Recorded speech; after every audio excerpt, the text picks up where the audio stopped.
நம்ம மாணவர்கள் எப்பயுமே ஒரு விஷயத்தை நல்ல ஒரு கரெக்டாக மைண்டில் வச்சுக்கணும். ஒரு குரு மாதிரியே நம்ம வளரணும், குரு மாதிரியே இருக்கணும், குரு மாதிரியே பிஹேவ் பண்ணணும், அந்த மாதிரி செய்யணும் அப்படிங்கிறதெல்லாம் இல்லை.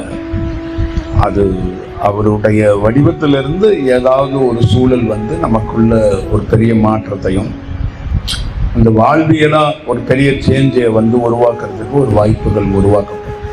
பொதுவாக சில பேருடைய வாழ்க்கை ஒரு முற்றிலுமாக மாறும், சில பேர் வாழ்க்கை கொஞ்சம் கொஞ்சமாக மாறும். இப்போ உங்கள் வாழ்க்கை எல்லாமே முற்றிலுமாக மாறி இருக்கா அப்படின்னு கேட்டால் கொஞ்சம் கொஞ்சமாக மாறுது.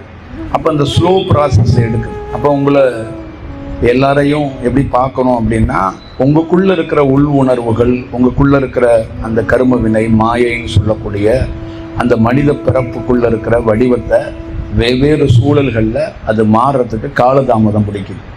நல்லா நீங்கள் ஞாபகம் வச்சுக்கணும். வாழ்க்கையில் என்னை பொறுத்தளவுக்கு என்னுடைய அனுபவத்துலேருந்து பெஸ்ட்டு எது சொல்கிறேன்னா, டைம் எடுக்குதுன்னா நம்ம இன்னும் நல்ல தயாராகலாம் அப்படிங்கிறது தெரிஞ்சுக்கணும். நம்ம பணக்காரனாக இருக்கிறது முக்கியம் கிடையாது, ஆனால் தெளிவான பணக்காரனாக இருக்கணும், அதுதான் ரொம்ப முக்கியம். பணம் இருக்குது, அது எதற்காக அந்த பணம் ஏன் வந்துச்சு அப்படிங்கிற அந்த தெளிவு நம்மகிட்ட இருக்கும், அதுதான் ரொம்ப முக்கியம். பணக்காரங்கிறது எல்லா பொருளையும் அனுபவிக்கிறதுக்காக கடவுள் நம்மகிட்ட கொடுத்துட்டான்னு சொல்லிட்டு அது முட்டாள்தனம். அனுபவிக்கிறதுக்காக புருஷனையோ பிள்ளையோ வீட்டையோ காரையோ உணவையோ எதையும் கொடுக்க மாட்டான். அதை யூட்டிலைஸ் பண்ணணும்.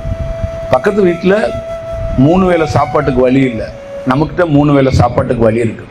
அப்போ என்ன தெரிஞ்சுக்கணும் அப்படின்னா, அதை நீங்கள் யோசிக்கணும். அதை பற்றி உனக்குள்ள ஒரு செயல்பாடுகள் இருக்கணுங்கிறதுக்காக தான் அவ்வளோ பெரிய வடிவத்தை பண்ணியிருக்கான். அப்போ இந்த ஸ்லோ ப்ராசஸ் உனக்குள்ள லேட் ஆகுது, காலதாமதமாக இருக்குது வாழ்க்கையிலன்னா கவலைப்படாது. ஏன்னா உன்னை பொறுத்தளவுக்கு உன்னுடைய பயணத்தில் சில ஸ்லோ ப்ராசஸ் நடக்கப்பட்டால் அது உன் உடல் சார்ந்து, இப்போ நீ தனிப்பட்ட இண்டிவிஜுவாலிட்டியாக இங்கே இருக்கிற ஒவ்வொருத்தரையும் பெண்ணையும் ஆணையும் அப்படி சொல்கிறேன்னா, ஒவ்வொன்றுடைய உடல் உன்னுடைய தன்மைகள் இப்படி தான் நீ பிரித்து பார்க்கணும். உன் உடல் உன்னோட தன்மைகள், உனக்குள்ளே இருக்கிற உள்ளுக்கு இருக்கிற ஏக்கம், உனக்குள்ளே இருக்கிற அந்த எண்ண பரிமாற்றங்கள், இதை வச்சு தான் உன்னுடைய செயல்பாடுகளில் அடுத்தடுத்தது மூவ் பண்ணுறதுக்கான வாய்ப்புகள் உருவாக்கப்படும். அப்போ நீ அதை அவசியமாக அதை பார்த்துக்கணும். அப்போ அது மாறுறதுக்கு டைம் எடுக்கிறது அப்படிங்கிறது தப்பு கிடையாது. மாறுதா, மாறுதலுக்கு உட்பட்டு வருதா, இது ஒரு பயணமாக மாறுதா, வாழ்க்கையோட வேற ஒரு சூழலை நம்ம பார்க்கறதுக்கு வாய்ப்பு இருக்காங்கிறத மட்டும் நீங்கள் தெரிஞ்சுக்கணும். அதுதான் ரொம்ப ரொம்ப நான் ஒரு முக்கியமான தருணமாக நான் உங்ககிட்ட சொல்கிறேன். அப்போ உங்களுடைய வாழ்க்கையில் ஸ்லோ ப்ராசஸாக இருந்தாலும் அது உங்களுடைய வாழ்க்கை மாறுவதற்கு ஒரு வாய்ப்புகள் உருவாக்கப்படுது அப்படிங்கிறத உங்களுக்கு தெரியலை, உங்களால் உணர முடியல. அப்போ நீங்கள் என்ன பண்ணுறீங்கன்னா, உணர்ச்சி வசப்பட்டு உங்களுடைய வார்த்தை பிற நண்பர்கள்ட்ட பிற சூழல்களில் உங்களோட டிஸ்கஷனில் வெவ்வேறு மாறிப்போம். அதுதான் நான் பார்க்குறேன் உங்ககிட்ட. இப்போ நீங்களும் நானும் பேசிக்கலை, ஆனால் நீங்கள் என்ன பண்ணுறீங்கிறத நான் கவனிக்கிறேன். இதுதான் என்னுடைய டியூட்டியே. என்னோட டியூட்டி என்னன்னா, நீங்கள் என்னை கவனிக்கிறீங்களா அப்படின்னா நீங்கள் என்ன வீடியோவில் பார்ப்பீங்க. நான் உங்களை அலைவரிசையாக ஒரு அலைன்மெண்ட்டாக ஒரு பெண்ணோ ஒரு ஆணோ என்ன மாதிரி ஒரு சூழலில் தன்மையில் இருக்கிறாங்கங்கிறத நான் உணர்றேன், நான் பார்க்குறேன். அப்போ அந்த க்ரோத்தை வச்சு தான் அந்த வாய்ப்புகளை உருவாக்கப்படுறோம். அப்போ உங்களுக்குள்ள என்ன ப்ராப்ளம் இருக்குன்னா, இங்கே இருக்கிற நிறைய பேர் சீரியஸாகவே நீங்கள் எல்லாம் கொஞ்சம் கொஞ்சம் வளர்ந்துக்கிட்டே இருக்கீங்க. உங்ககிட்ட இருந்து இருக்கிற சில மைனஸான சில விஷயங்கள்லாம் உங்களை விட்டு வெளியே போகுது, ஆனால் உங்களால் உணர முடியலை. அப்போ உங்களால் உணர முடியாத போது நீங்கள் என்ன பண்ணுறீங்க, பீறிட்டு ஒன்று அழுகிறீங்க, இல்லைன்னா என்னை முற்றுகையிட பார்க்கணும்னு நினைக்கிறீங்க, இல்லைன்னா இதை வேற உங்கள் நண்பர்கள்ட்ட இதை கருத்து விவாதமாக பகிர்ந்துக்கிறீங்க. இது அப்படி இல்லை, கொஞ்சம் கொஞ்சமாக தான் அந்த குரோத் ஒரு நாள் எனக்கு என்னோட வாழ்க்கையில் பாருங்கள், அப்படி ஒரு பயணத்தில் இருக்கிறேன். பயணத்தில் இருக்கும்போது கொஞ்சம் கொஞ்சமாக டெவலப் ஆக அந்த சூழல் ஒரு ஸ்டேஜில் நான் எப்படி மாறி இருக்கேங்கிற அந்த உணர்வும் சக்தி எனக்கு தெரியுது. அப்போ அந்த உணர்வும் தன்மை எனக்குள்ளே வரும்போது தான் என்னுடைய மாற்றத்தை இன்னொருத்தர் சொல்ல முடியாது. முதல் அடிப்படை உன்னுடைய மாற்றத்தை யாருக்கு முதல் காட்டி கொடுக்கும் இந்த பிரபஞ்சம்னா உனக்கு தான் காட்டி கொடுக்கும். அப்போ உன்னுடைய வடிவம் மாறி இருக்கிறத உன்னால இந்த ஸ்டேஜில் கண்டுபிடிக்க முடியல. அப்ப நீ என்ன பண்ணுவன்னா, குரு சொல்றாரு ரொம்ப பொறுமையா இருக்கணும். நான் பொறுமையா இருக்கணும்னு சொன்னதுக்கு காரணம் உன்னுடைய ப்ராசஸ் ரொம்ப நீண்ட நெடிய நேரம் இருக்கு. ஆனா உன் ப்ராசஸ் நடந்துகிட்டு இருக்குங்கிறது உனக்கு தெரியாம இருக்கிற, அதுக்கு பொறுமையா இரு. இப்போ ஒரு ஒரு ஒரு ஒரு சைக்கிளிங் மாதிரி சுத்துது அப்படின்னா அது சுத்தட்டும், சுத்தி முடிக்கிற வரைக்கும் பொறுமையாது. இவ்வளோ பெரிய கடுமையான ட்ராவலில், இவ்வளோ பெரிய கடுமையான பயணத்தில் நான் இருக்கும்போது அந்த ட்ராவல், அந்த பயணத்துல எல்லாம் என்னன்னா, இது ப்ராசஸ்.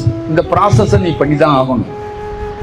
இந்த ப்ராசஸுக்குள்ள சில வேலைகளை பார்க்கணும். அப்போ என்ன மாதிரி வடிவம் அப்படின்னா, நம்மக்கிட்ட இருக்கிற ஒரு ஸ்டூடெண்ட் கேட்டார், நீங்கள் காற்று தேடி நீங்கள் போகிறீங்களா, காற்று உங்களை அழைக்குதா அப்படின்னாரு. இப்போ நீங்கள் நல்லா ஞாபகம் வச்சுக்கணும், நான் எப்பயுமே சொன்னது தான், ஒரு பருவ மாற்றம் அடையணும் அப்படின்னா, இப்போ வெயில் காலம், அடுத்தது மழைக்காலம் வரும். அந்த மாதிரி பருவ மாற்றத்துக்குன்னு இப்போ கர்நாடகாவில் அவ்வளோ இடங்கள் இருந்தும் பருவ மாற்றத்தை ஏற்படுத்துறதும் மழையை ஏற்படுத்துறதுக்கும் ஒரு 3 மாவட்ட மையமாக இருக்கு.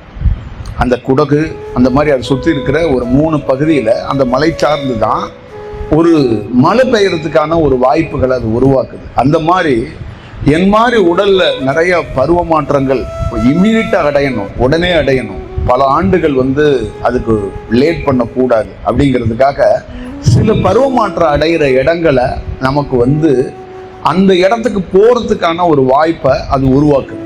அப்போ நான் அப்போ என்ன, நீ அங்கே போய் பருவமாற்றம் அடைய போகிறலாம் என்கிட்ட சொல்லலை, நல்லா புரிஞ்சுக்கணும். நான் குடகுக்கு போகிறதோ கர்நாடகா போகிறதோ இல்லை பிற மாநிலங்களில் பிற நகரங்களில் நான் எப்படி தேர்ந்தெடுத்து மையமாக போகிறேன்னா, டெக்னிக்கலாக தியானத்தில் இந்த இடத்த எனக்கு உணர்த்துது, நான் உட்கார்ந்து தியானம் பண்ணி ஜெயிச்சிருவேன் அப்படிங்கிறது சத்தியமாக கிடையாது. இது எப்படி இருக்கும்னா, ஒரு இன்சிடெண்ட்டாக எனக்கே தெரியாமல் நான் ஒரு பயணம் பண்ணுவேன்.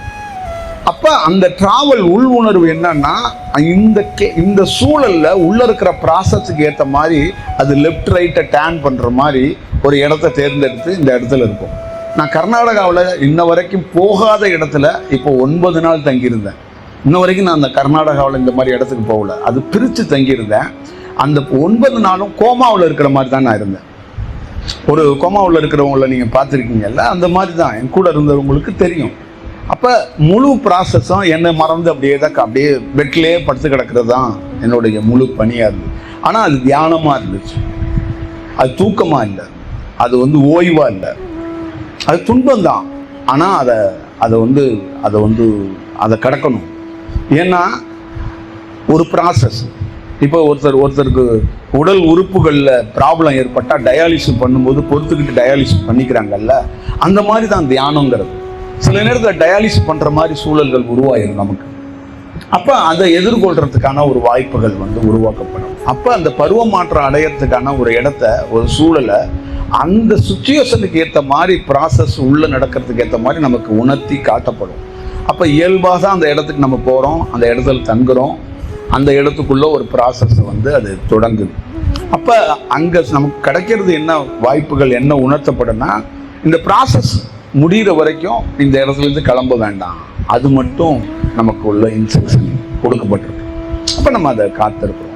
இப்போ உங்களுடைய லைஃப் ஸ்டைலும் என்னோட லைஃப் ஸ்டைலும் எப்படி இருக்குன்னா, எனக்கு வேகமாக ஒரு டயாலிசிஸ் மாதிரி நான் ஒரு பணி செய்யணும் அப்படிங்கிறதுக்கான வேலை தீவிரமாக இயங்குது உள்ள. இப்போ உங்களுக்கு ஸ்லோவாக இயங்குது.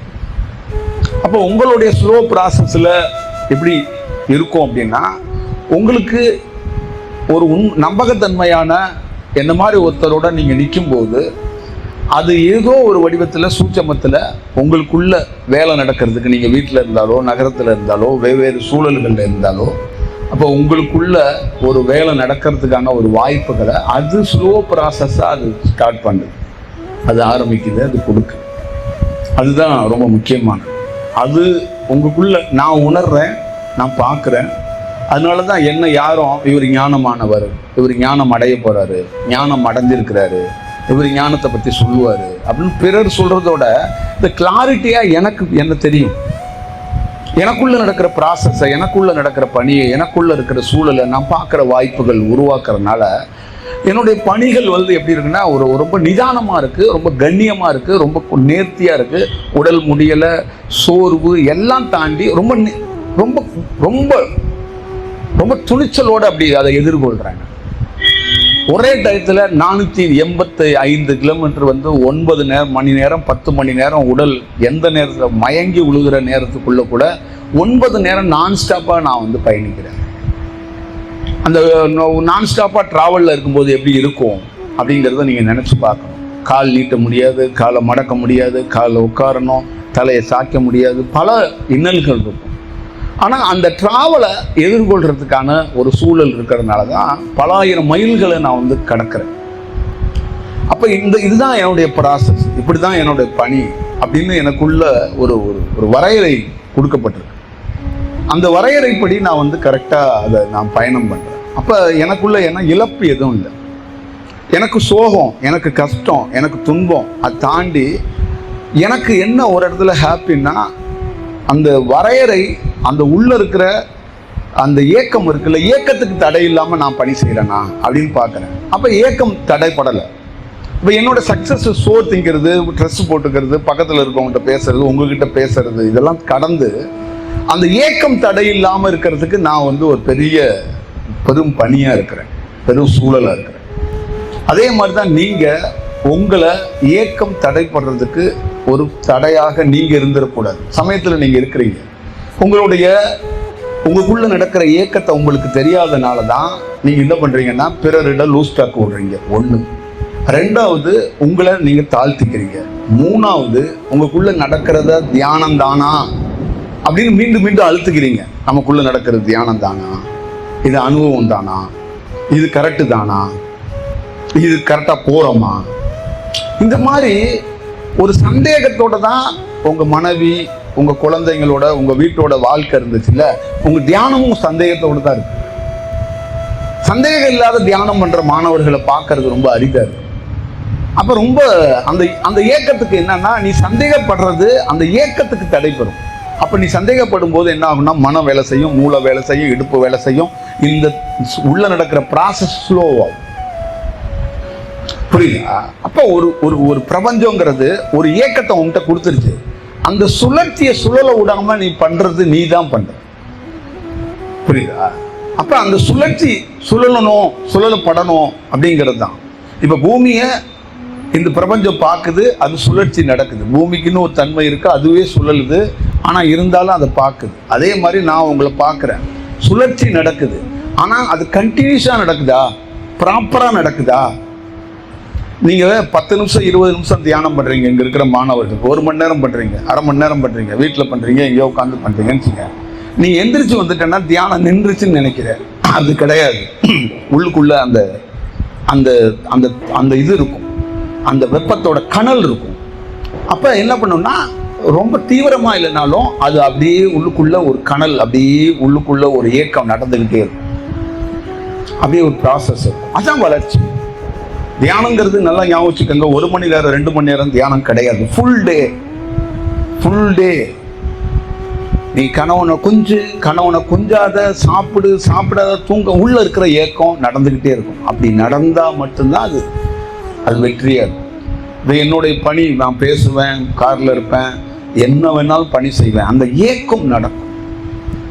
அப்ப நான் 1 நிமிஷம் என்னை வெளிமுகமா சுவிட்ச் ஆஃப் பண்ணிட்டு உள்ள பார்த்தேன்னா, உள்ள இருக்கிற அந்த ஏக்கம் எவ்வளவு பெரிய தீவிரமா இருக்கு அப்படின்னு இருக்கும். சமயத்துல இந்த உடலே அந்த ஏக்கமா மாறும்.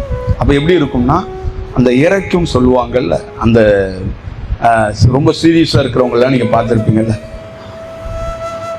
அந்த மாதிரி இது மாதிரி ஆவறது என்னன்னா, இந்த உடலும் சேர்ந்து அந்த ஏக்கமாக மாறுதுன்னு அர்த்தம். இப்ப நம்ம உடலை ஆடுறது அப்படிங்கிறத அது வேற ஒரு பேட்டர்னுக்குள்ள சொல்றோம்ல. உடல் ஆடுது அப்படிங்கிறதுக்கு மெயின் ரீசன், இடுப்புல முதுகு தண்டு வட்டத்தில் இருக்கிற அந்த காற்றோட வடிவம் தீவிரமாகும் போது அந்த அந்த முதுகு தண்டு வடை என்னன்னா, உடலையும் சேர்த்தே அது ஒரு வாய்ப்பை உருவாக்கும். அப்ப உள்ளுக்குள்ள இருக்கிற ஏக்கம் தனியாக வேலை செய்யும், உடலையும் சேர்த்துக்கிட்டு வேலை செய்யும். அப்ப ஒவ்வொரு இடத்துல தீவிரத்தை பொறுத்து இருக்கு, ஒவ்வொரு இடத்துல இருக்கிற சூழலை பொறுத்து இருக்கு. அப்ப தியானம் பண்ற மாணவர்களுக்கு ரொம்ப முக்கியமான கருத்து என்ன அப்படின்னு கேட்டா, அந்த ஏக்கம் எப்பொழுதுமே இருக்கும் உள்ள. அது ரொம்ப முக்கியமானது, ரொம்ப முக்கியமான ஒரு வடிவம். அப்ப அதை நம்ம எந்த நேரத்திலையும் எந்த சூழல்லையும் அதுக்கு இடர்பாடாக, அதுக்கு ரொம்ப விஷயமாக நீங்கள் நடந்துக்க கூடாது. அதுதான் உங்களுடைய வாழ்க்கையில் காலதாமதம். அதை தான் சொல்லுவாங்க, தாட் ப்ராசஸாக என்ன சொல்லுவாங்கன்னா, என்னோட குழந்தை நல்லா படிக்குது, உன் குழந்தை சுமாராக படிக்கிறதுக்கு காரணம் என்னன்னா, அவனுக்கு அந்த மெமரி அதை உள்வாங்கிறதுல, இல்லை உட்கார்ந்து ஒரு கவனிக்கிறதுல ரொம்ப ப்ராப்ளம் இருக்குது அப்படின்னு சில குழந்தைய சொல்லுவாங்க. அந்த மாதிரி தான் நம்மளுடைய ஸ்டூடெண்ட்டுகளில் நீங்கள் தியானம் பண்ணுறீங்க, உங்களுக்கு ஒரு வெறி இருக்குது, ஸ்பார்க் இருக்குது, இது மட்டும் கிடையாது. அந்த ஏக்கத்துக்கு தடை இல்லாமல் இருக்கணும்னா நீங்கள் ஒரு பண்பு உள்ள ஆளாக மாறணும். அது ரொம்ப முக்கியமானது. அதுதான் ரொம்ப ஒரு வெற்றிக்கான காரணம். என்னுடைய மிகப்பெரிய சக்ஸஸுக்கு காரணம் என்னன்னா, திருச்சியிலேருந்து திருவண்ணாமலை வர்ற வரைக்கும் எனக்கு தெரியவே தெரியாது, உள்ள ஒரு ஏக்கம் மாதிரி தியானம் நடந்துக்கிட்டே. அன்னைக்கு அது நடக்கிறதுக்கு வாய்ப்புகள் உருவாகிட்டே இருந்ததுனால தான் இன்னைக்கு நான் வளர்ச்சி அடைஞ்சிருக்கேன்.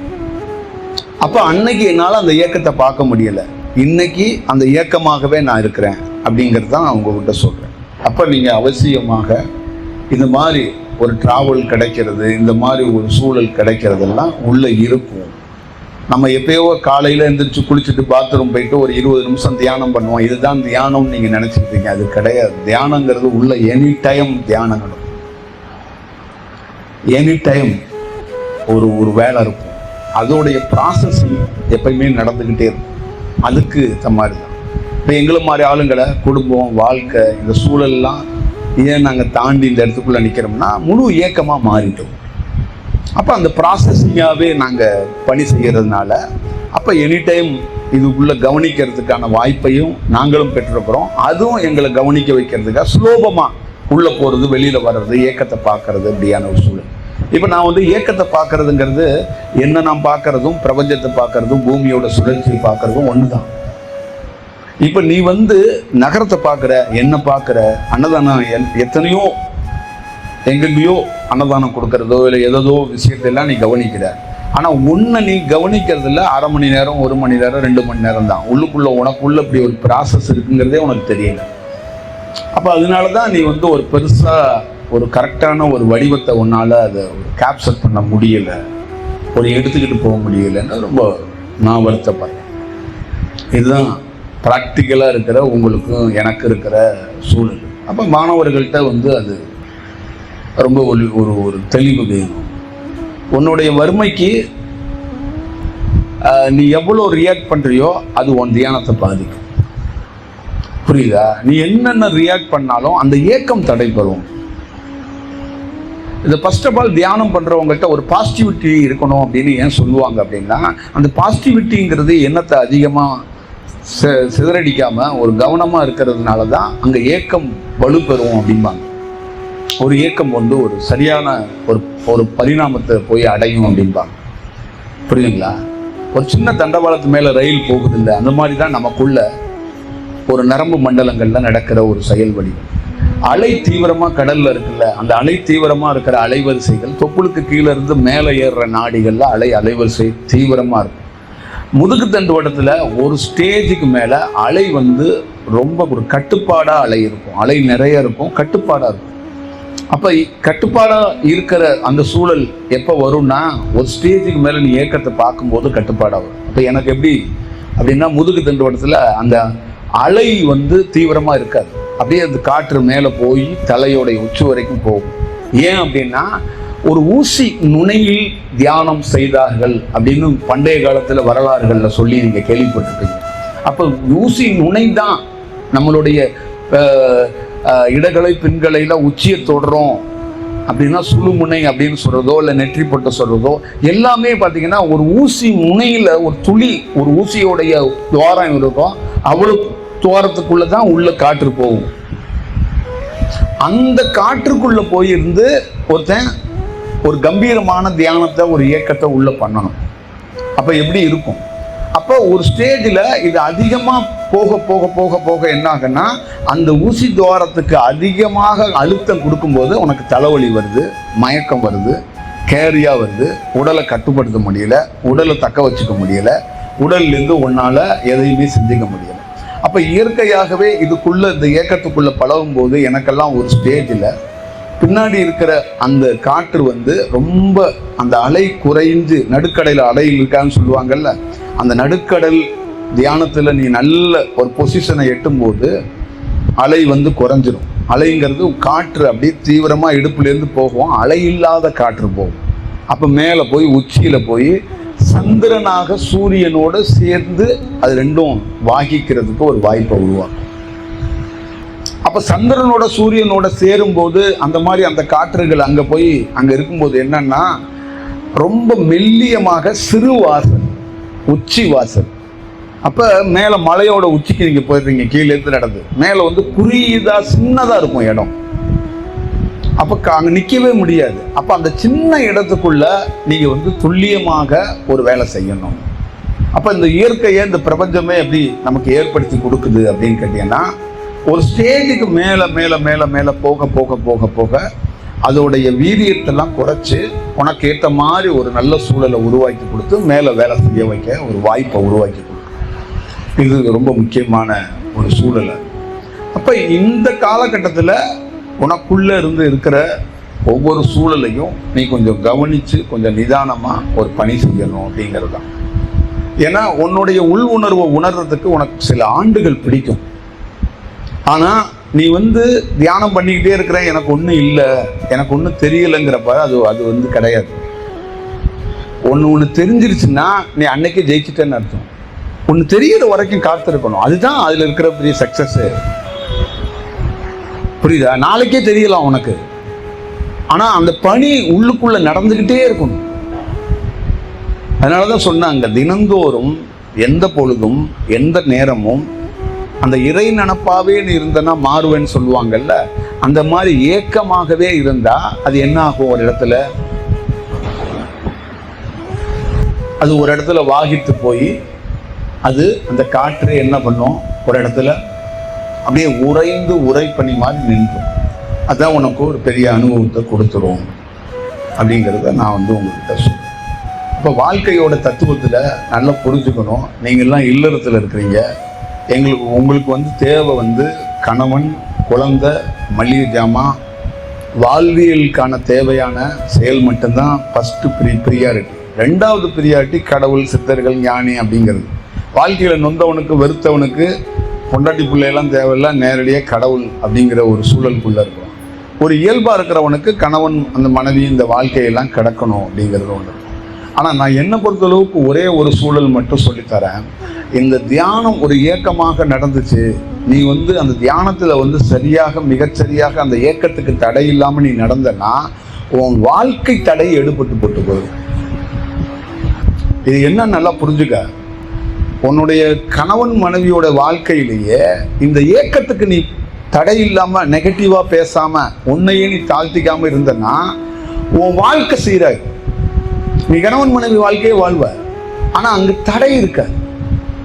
அப்போ ஆன்மீகம் நடக்கும், தியானமும் நடக்கும், ஆனால் அங்கே தடை இருக்கு. ஏன்னா நீ பாசிட்டிவாக இருக்கிற. அப்போ அந்த ஏக்கமாக இருக்கும்போது அந்த ஏக்கம் என்ன பண்ணுன்னா உன்னை ஒரு இம்ப்ரெசிவியாக கூட்டிகிட்டு போகும். அப்போ உனக்குள்ள என்ன இருக்குன்னா, நம்ம குருநாதர் வழி நடத்துகிறாருமா இருக்கு, பிரபஞ்சம் வழிகாட்டணுமா இருக்கு, இந்த மாதிரி உனக்குள்ள ஒரு ஃபீல் வர்றதுக்கு வாய்ப்பு இருக்கு. அப்போ ஃபஸ்ட்டு வாழ்க்கையில் ஒரு ப்ரியாரிட்டி எது அப்படின்னா, காசு, பணம், படிப்பதுலாம் தேவை கிடையாது. நம்ம நெகட்டிவாக ஆக்கிடக்கூடாது. இதுதான் ஃபஸ்ட்டு. நீ வந்து ஒரு ஏக்கம், அதை புரிஞ்சுக்கணும். நீ யாரு? நீ ஒரு ஏக்கம், நீ ஒரு சுழற்சி. அப்போ உன் சுழற்சி சீராக இருந்துச்சுன்னா 10 பேர் ரோட்டில் போகிறவன் உனக்கு வந்து உதவுறதுக்கு வருவான். உன் ஏக்கம் சீராக இல்லைன்னா இந்த ஆளுக்கெல்லாம் போய் பேசுவான் நான் மனுஷன் அப்படின்ட்டு போயிடுவான். புரியுதா? அப்போ ஒரு கணவன் மனைவிக்குள்ள மிஸ் அண்டர்ஸ்டாண்டிங், குழந்தைக்குள்ள மிஸ் அண்டர்ஸ்டாண்டிங், நீ வாழை கொடுக்காம போராடுற, வாழ்க்கை என்ன, அடுத்தது என்னன்னு பஸ் கண்ணாடியை திறக்கிற, மூடுற, பார்க்குற, போகிற, எத்தனை பேர் எத்தனை விதமாக சிந்திக்கிறீங்க எனக்கு தெரியாதுன்னு நினைக்கிறீங்களா? அப்படி தனித்தனியாக நிற்க வச்சு உங்களோட அப்டேட்டை சொல்லட்டுமா? ஒவ்வொருத்தரையாக நிற்க வச்சு சொல்லட்டுமா? எனக்கு தெரியுங்க. இது ஏன் அப்படின்னா, நான் வந்து பெரிய சக்தி வாய்ந்தவன் அப்படி கிடையாது. ஒரு ஏக்கமாக நான் மாறுகிற வாய்ப்புகள் எனக்கு எப்பொழுது பெறுகிறனோ இன்னொரு ஏக்கத்தை என்னால் எளிதாக அறிய முடியும். இதுதான் விஷயம். ஒரு பிராக்டிக்கலா அரிசியை கிரைண்டர்ல போட்டீங்கன்னா அது அளவுக்கு அதிகமா போட்டுட்டீங்க, சோம்பேறியா வேகமா மாவாட்டி தள்ளணும் அப்படிங்கிறதுக்காக அதிகமா அள்ளி போட்டீங்கன்னா அதோட சுத்துற அளவு குறைஞ்சிடும். திருப்பி தண்ணியை ஊத்துனீங்கன்னா இட்லி சொதப்பிடும். அப்ப அந்த நிதானம்னு சொல்றதுக்குள்ள ஒரு வேலை 2 hours தான், ஆனா அதை பிரிச்சு அது ஒரு ஏக்கமா சுழற்சியா சத்தம் இல்லாம நடத்தப்படும். வறுமை, கொடுமை, நோய், ஹாப்பி, இது எல்லாமே ஒரே மாதிரி எதிர்கொள்ள முடியும். எப்படி எதிர்கொள்ள முடியும்னா, நீ சீரா இருந்தனா நோயை கூட ஒரு ஆனந்தமா எதிர்கொண்டுருவ. நீ சீரா இருந்தனா பெரிய ஒரு ப்ராப்ளத்தை ரொம்ப கேஷுவலா கடந்து போய். இப்ப ப்ராப்ளம் என்ன தெரியுமா, நீ சீரா இல்லைன்னா ப்ராப்ளம் 10% தான். உன்னுடைய அந்த சீரா இல்லாதது வந்துருவாங்களோ, பார்த்துருவாங்களோ, விழுந்துருவோமோ, தோத்துருவோமோ, வாழ்க்கை அவ்வளோதானோ, இது எங்க போகுது, இது என்ன பண்ணுது, இதெல்லாம் உன் ஏக்கத்தை பாதிக்கும். உன்னுடைய பணி ரெகுலர் பணியோ உன்னுடைய வேலையில இன்னும் இம்ப்ரூவ்மெண்ட்டாக செய்யணும். நீங்க நல்லா ஞாபகம் வச்சுக்க, நீ 1 கோடி ரூபா கையில் வச்சுக்கிட்டு தான், காசை வச்சுக்கிட்டு தானா நான் சிரிப்பேன் அப்படின்னு நீங்க நினைச்சேன்னா வாழ்நாளில் பணம் நீ அது ரெண்டும் இருந்தால் தான் உனக்கு சிரிப்பாக இருக்கும். ஒரு நேச்சரில் ஒரு சிரிப்பு இருக்குல்ல, அது உங்கள்கிட்ட இல்லாமல் போயிடும். அப்போ எப்பயுமே நல்லா ஞாபகம் வச்சுக்கணும், வாழ்க்கையில் துன்பம் துயரம் இது எது நடந்தாலும் நீ ஒரு ஏக்கமாக இருந்தன்னா, நீ ஒரு சுழற்சியாக இருந்தன்னா உன் லைஃப் வந்து கோல்டன் பீரியட்னு சொல்லுவாங்க. ஊரில் ஒரு பழமொழி சொல்லுவாங்க, நல்லா கேள்விப்பட்டிருப்பீங்க. உன் வேலை உண்டு நீ உண்டுன்னு இருந்தா உன்னையே அப்படி பார்க்க போறான். நம்ம ஊர்ல பெண் பிள்ளையை வளர்க்கும் போது சொல்லுவாங்க, நீ அவனை பார்க்கறதுனால தாண்டி அவன் உன்னை திரும்பி பார்த்தான். நீ அவனுக்கு ஏன் லுக் விட்ட, அவன் திருப்பி பார்க்கறான். அப்ப நீ வந்து என்னன்னா நம்மளை ரசிக்கிறானா, நம்மளை பார்க்கறானா அப்படின்னு நீ டெஸ்ட் பண்ண, அதை அவன் கன்ஃபார்ம் பண்ணான்.